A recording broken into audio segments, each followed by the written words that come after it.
Hello everyone. तो आज के इस वीडियो में हम बीएसटी के 50 ऑब्जेक्टिव टाइप क्वेश्चन को चैप्टर वाइज नहीं बल्कि मिक्स्ड फॉर्म में कवर करने वाले हैं। ये सारे क्वेश्चंस आने वाले एग्जाम के लिए बहुत ही ज़्यादा इंपॉर्टेंट है, क्योंकि जितने क्वेश्चंस मैं इस वीडियो में कवर करने वाला हूँ ये सारे क्वेश्चन अब तक एग्जाम में 2 से 3 बार पूछे गए हैं। तो वीडियो को स्टार्ट से एंड तक जरूर देखना। चलिए वीडियो को स्टार्ट करते हैं। तो क्वेश्चन नंबर फर्स्ट है, प्रबंध है मैनेजमेंट इज। तो प्रबंध कला और विज्ञान दोनों है, तो इसका सर का आंसर हो जाएगा ऑप्शन नंबर सी, यानी कि management is art and science both. अब क्वेश्चन नंबर सेकंड है, प्रबंध एक पेशा है, यह कथन किसके द्वारा कहा गया था? Management is a profession, this statement is of. तो जब मैंने चैप्टर वाइज वीडियो कवर किया था तो मैंने बीएसटी के फर्स्ट चैप्टर में आपको बताया था ये कथन अमेरिकन मैनेजमेंट एसोसिएशन के द्वारा दिया गया था। तो क्वेश्चन नंबर सेकंड का आंसर हो जाएगा ऑप्शन नंबर बी, यानी कि अमेरिकन प्रबंध एसोसिएशन। ठीक है। अब क्वेश्चन नंबर थर्ड है, प्रबंध का सार है, the essence of management is. तो the essence of management is coordination. इस क्वेश्चन का आंसर हो जाएगा ऑप्शन नंबर डी, यानी कि समन्वय, प्रबंध का सार। क्वेश्चन नंबर 4 है, वैज्ञानिक प्रबंधन के जनक थे, the father of scientific management was. तो साइंटिफिक मैनेजमेंट के फादर फ्रेडरिक विस्लो टेलर को कहा जाता है, इसलिए इस क्वेश्चन का आंसर हो जाएगा ऑप्शन नंबर ए, यानी कि टेलर। लेकिन अगर क्वेश्चन में ये पूछा जाए the father of administrative management was, तो उस केस में इस क्वेश्चन का आंसर हो जाता है ऑप्शन नंबर सी, यानी कि हेनरी फयोल। ठीक है, तो ये बात आप लोग ध्यान रखना। फिर क्वेश्चन नंबर 5 है, हेनरी फयोल के प्रबंध का सिद्धांत है, Henry Fayol principle of management are. तो ये टोटल 14 प्रिंसिपल थे, जो जब मैंने सब्जेक्टिव की वीडियो कवर किया था वहाँ मैंने आपको बताया था। ठीक है, तो आप उस वीडियो को एक बार देख सकते हो। ये सारे क्वेश्चन मैंने जब चैप्टर वाइज वीडियो कवर किया था तो मैंने कवर कर लिया था। तो इस क्वेश्चन का आंसर हो जाएगा ऑप्शन नंबर सी, यानी कि 14। अब क्वेश्चन नंबर 6 है, हेनरी फयोल का जन्म हुआ था, Henry Fayol was born in. तो हेनरी फयोल फ्रांस में इनका जन्म हुआ था और ये एक माइनिंग इंजीनियर थे। ठीक है, तो इस क्वेश्चन का आंसर हो जाएगा ऑप्शन नंबर बी, यानी कि फ्रांस में। क्वेश्चन नंबर 7 है, नवीन आर्थिक नीति घोषित हुई थी, new economic policy was declared in. तो new economic policy was declared in July 1991, जिसके बाद एलपीजी यानी कि लिबरलाइजेशन, प्राइवेटाइजेशन एंड ग्लोबलाइजेशन, ये तीनों का उदय हुआ था इंडिया में। अब क्वेश्चन नंबर 8 है, भारत में उदारीकरण नीति रही है, liberalisation policy in India has been. तो ये खासी सफल रही है, तो इस क्वेश्चन का आंसर हो जाएगा ऑप्शन नंबर ए, यानी कि सक्सेसफुल। क्वेश्चन नंबर 9 है, नियोजन होता है, प्लानिंग इज फॉर। तो प्लानिंग हमेशा फ्यूचर के लिए होता है, नियोजन होता है भविष्य के लिए। तो इस क्वेश्चन का आंसर हो जाएगा ऑप्शन नंबर बी, यानी कि नियोजन होता है भविष्य के लिए। क्वेश्चन नंबर 10 है, नियोजन है, प्लानिंग इज। तो प्लानिंग बहुत ही आवश्यक है, प्लानिंग इज नेसेसरी। इस क्वेश्चन का आंसर हो जाएगा ऑप्शन नंबर ए, यानी कि नियोजन आवश्यक है। क्वेश्चन नंबर 11 है, नियोजन प्रबंध का चरण है, planning is the step of management. तो आपको पता होगा मैनेजमेंट के टोटल 5 फंक्शन होते हैं, planning, organising, staffing, directing and controlling. तो इसलिए planning is the first step of management. तो क्वेश्चन नंबर 11 का आंसर हो जाएगा ऑप्शन नंबर ए, यानी कि नियोजन प्रबंध का प्रथम चरण है। अब 12 नंबर क्वेश्चन है, एक अच्छी योजना होती है, अ गुड प्लान इज। तो एक गुड प्लान ना ही खर्चीला होता है, ना ही समय लेने वाला होता है, और ना ही ज़्यादा संकीर्ण यानी कि रिगिड होता है, बल्कि वो लोचपूर्ण यानी कि फ्लैक्सीबल होता है। तो इस क्वेश्चन का आंसर हो जाएगा ऑप्शन नंबर सी, यानी कि flexible, a good plan is flexible. Question number 13 है, संगठन स्वतः निर्मित होता है, ऑर्गेनाइजेशन इज ऑटोमेटिकली फॉर्म्ड।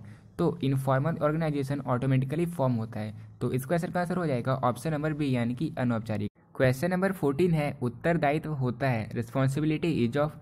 तो रिस्पॉन्सिबिलिटी इज ऑफ ऑफिसर, यानी कि वे अधिकारी का होता है। तो इस क्वेश्चन का आंसर हो जाएगा ऑप्शन नंबर बी, यानी कि उत्तरदायित्व हमेशा अधिकारी का होता है। अब क्वेश्चन नंबर 15 है, कर्मचारी का प्रशिक्षण है, एम्प्लॉइज ट्रेनिंग इज। तो एम्प्लॉइज ट्रेनिंग इज नेसेसरी। इस क्वेश्चन का आंसर हो जाएगा ऑप्शन नंबर बी, यानी कि कर्मचारी का प्रशिक्षण आवश्यक है। क्वेश्चन नंबर 16 है, मानव संसाधन प्रबंधन में सम्मिलित है, ह्यूमन रिसोर्स मैनेजमेंट इंक्लूड। तो ह्यूमन रिसोर्स में यानी कि एचआरए में रिक्रूटमेंट, सिलेक्शन एंड ट्रेनिंग, ये तीनों आते हैं। तो इस क्वेश्चन का आंसर हो जाएगा ऑप्शन नंबर डी, यानी कि ऑल ऑफ दिस। अब 17 नंबर क्वेश्चन है, विकास का उद्देश्य है, ऑब्जेक्टिव ऑफ डेवलपमेंट इज। तो the objective of development is to increase in knowledge, better performance and opportunity for promotion. यानी कि ये तीनों कथन सत्य हैं, ये तीनों विकास के उद्देश्य हैं। तो इस क्वेश्चन का आंसर हो जाएगा ऑप्शन नंबर डी, यानी कि ये सभी। अब 18 नंबर क्वेश्चन है, पर्यवेक्षण एक तत्व है, supervision is an element of. तो supervision is an element of direction.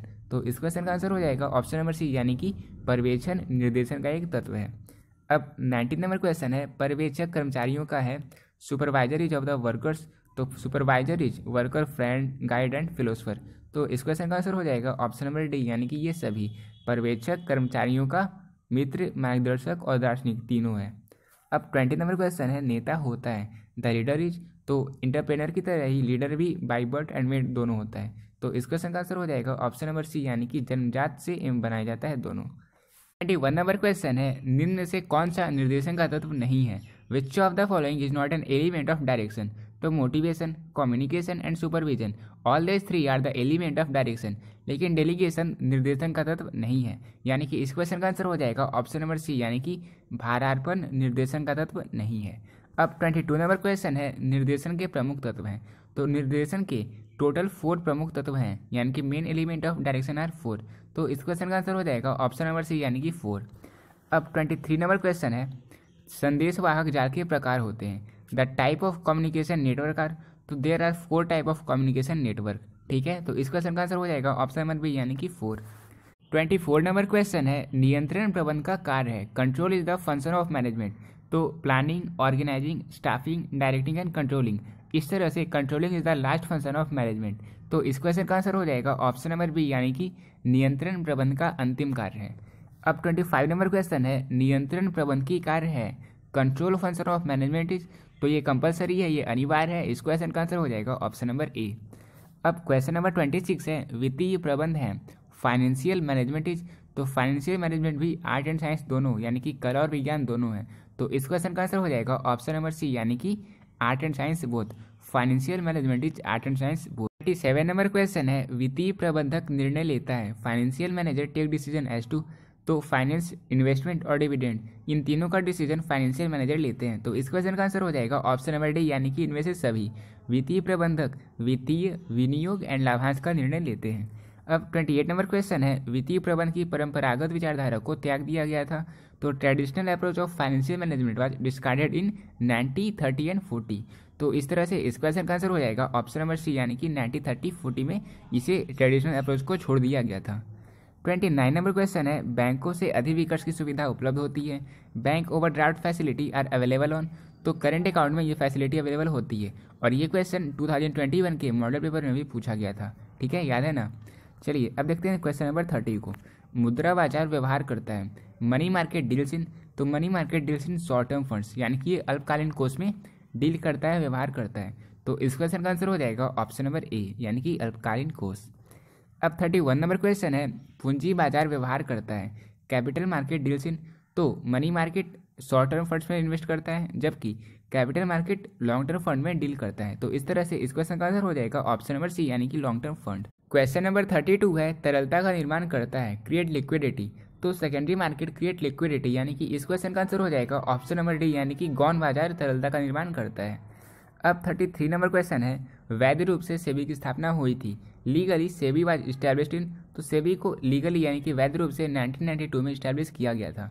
तो इस क्वेश्चन का आंसर हो जाएगा ऑप्शन नंबर सी, यानी कि 1992। क्वेश्चन नंबर 34 है, स्कंध विपणि हित की सुरक्षा करती है। Stock exchange protect the interest of. तो स्टॉक एक्सचेंज इन्वेस्टर के हित की सुरक्षा करती है, यानी कि इस क्वेश्चन का आंसर हो जाएगा ऑप्शन नंबर ए, यानी कि निवेशक के। फिर 35 नंबर क्वेश्चन है, नवीन निर्गमित अंशों में व्यवहार करता है। New issued share are dealt in. तो न्यू इशूड शेयर को प्राइमरी मार्केट में डील किया जाता है। तो इस क्वेश्चन का आंसर हो जाएगा ऑप्शन नंबर बी, यानी कि प्राथमिक बाजार। अब क्वेश्चन नंबर 36 है, सेबी का क्षेत्रीय कार्यालय स्थित है। तो सेबी, यानी कि security exchange board of India का regional office Delhi, Kolkata and Chennai, इन तीनों जगह में इस्टेब्लिश है ऑलरेडी। तो इसलिए इस क्वेश्चन का आंसर हो जाएगा ऑप्शन नंबर डी, यानी कि इन तीनों जगह सेबी का क्षेत्रीय कार्यालय स्थित है। 37 नंबर क्वेश्चन है, सन 2004 में भारत में स्कंध विपणियों की संख्या थी। The number of stock exchange in India in 2004 was. तो 2004 में भारत में टोटल 24 स्टॉक एक्सचेंज थे। तो इस क्वेश्चन का आंसर हो जाएगा ऑप्शन नंबर डी, यानी कि 24। अब 38 नंबर क्वेश्चन है, विश्व में सबसे पहले स्कंध विपणि की स्थापना हुई थी। The foremost stock exchange in the world was established in London. इसलिए इस क्वेश्चन का आंसर हो जाएगा ऑप्शन नंबर बी, यानी कि लंदन में पहली स्कंध विपणि की स्थापना हुई थी।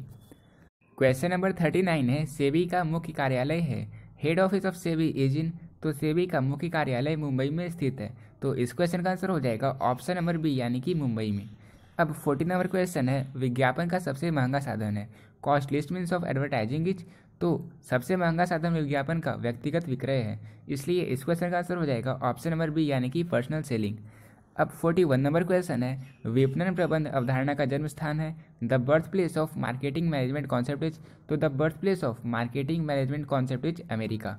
तो इस क्वेश्चन का आंसर हो जाएगा ऑप्शन नंबर बी यानी कि अमेरिका में। अब 42 नंबर क्वेश्चन है, वित्त का सबसे सस्ता स्रोत है। The cheapest source of finance is, तो जैसा कि आपको पता है मैं हर एक वीडियो में कुछ क्वेश्चन आपके लिए रखता हूँ ताकि आप अपने टैलेंट को दिखा पाओ। तो इस तरह इस क्वेश्चन का आंसर भी आपको हमारे कमेंट बॉक्स में आंसर करना है, ठीक है। अगर आपका क्वेश्चन सही होगा तो मैं इस आंसर को पिन कर दूंगा। चलिए अब देखते हैं नेक्स्ट क्वेश्चन को। क्वेश्चन नंबर 43 है, उपभोक्ता संरक्षण अधिनियम के अंतर्गत उपभोक्ता के अधिकार हैं। Consumer right under consumer protection act, तो ये टोटल 6 है। अब वे कौन कौन से हैं, ठीक है, बता देता हूँ अभी मैं आपको। Right to safety, right to information, right to choose, right to be heard, right to seek redressal and right to consumer education, ठीक है। तो ये टोटल 6 हैं कंज्यूमर राइट। इस क्वेश्चन का आंसर हो जाएगा ऑप्शन नंबर ए। अब 44 नंबर क्वेश्चन है, भारत में उपभोक्ता संरक्षण अधिनियम पारित किया गया। Consumer protection act in India was passed in, तो ये 1986 में पास किया गया था। अब आपको यहाँ पे दिख रहा होगा, यहाँ पे 2 ऑप्शन सही हैं, ऑप्शन नंबर बी और ऑप्शन नंबर सी। तो आप जो सबसे पहले ऑप्शन है यानी कि ऑप्शन नंबर बी को आप लोग सही कर देना, ठीक है, अगर एग्जाम में ऐसा केस हो। 45 नंबर क्वेश्चन है, उपभोक्ता संरक्षण अधिनियम के अंतर्गत उपभोक्ता न्यायालय से आशय है। Consumer court under consumer protection act means, तो इसका उपभोक्ता न्यायालय से आशय जिला फॉर्म, राज्य आयोग और राष्ट्रीय आयोग तीनों से है। तो इस क्वेश्चन का आंसर हो जाएगा ऑप्शन नंबर डी यानी कि उपरोक्त सभी। अब 46 नंबर क्वेश्चन है, उपभोक्ता विवाद निवारण एजेंसी है। कंज्यूमर डिस्प्यूट सेटलमेंट एजेंसी है, तो ये एजेंसी जिला मंच, राज्य आयोग और राष्ट्रीय आयोग तीनों हैं। तो इस क्वेश्चन का भी आंसर हो जाएगा ऑप्शन नंबर डी यानी कि उपरोक्त सभी। अब 47 नंबर क्वेश्चन है, उद्यमी एन एंटरप्रेन्योर इज, तो an entrepreneur is born and made both. इस क्वेश्चन का आंसर हो जाएगा ऑप्शन नंबर सी यानी कि जन्म लेता है ये बनाया जाता है दोनों। अब 48 नंबर क्वेश्चन है, भारतीय उद्यमिता विकास संस्थान स्थित है। तो भारतीय उद्यमिता विकास संस्थान यानी कि entrepreneurship development institute of India is situated in Ahmedabad. इस क्वेश्चन का आंसर हो जाएगा ऑप्शन नंबर सी ए यानी कि अहमदाबाद में। अब 49 नंबर क्वेश्चन है, भारत में उद्यमिता विकास कार्यक्रम है in India entrepreneurship development programme is, तो ये बहुत ही आवश्यक है। भारत में उद्यमिता विकास कार्यक्रम का होना बहुत ही जरूरी है। तो इस क्वेश्चन का आंसर हो जाएगा ऑप्शन नंबर ए यानी कि नेसेसरी। अब 50 नंबर क्वेश्चन है, सबसे अधिक व्यापक क्षेत्र है maximum wide scope is of, तो ये क्वेश्चन मैंने आपको कई बार करवा चुका हूँ और ये क्वेश्चन भी शायद 2021 के मॉडल पेपर में पूछा गया था। इस क्वेश्चन का आंसर हो जाएगा ऑप्शन नंबर सी यानी कि पैकेजिंग।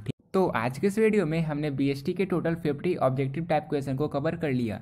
अगर इस वीडियो से ज़्यादा नहीं तो कम से कम मिनिमम से मिनिमम 12 से 15 क्वेश्चन आपको बोर्ड के क्वेश्चन में जरूर मिल जाएंगे।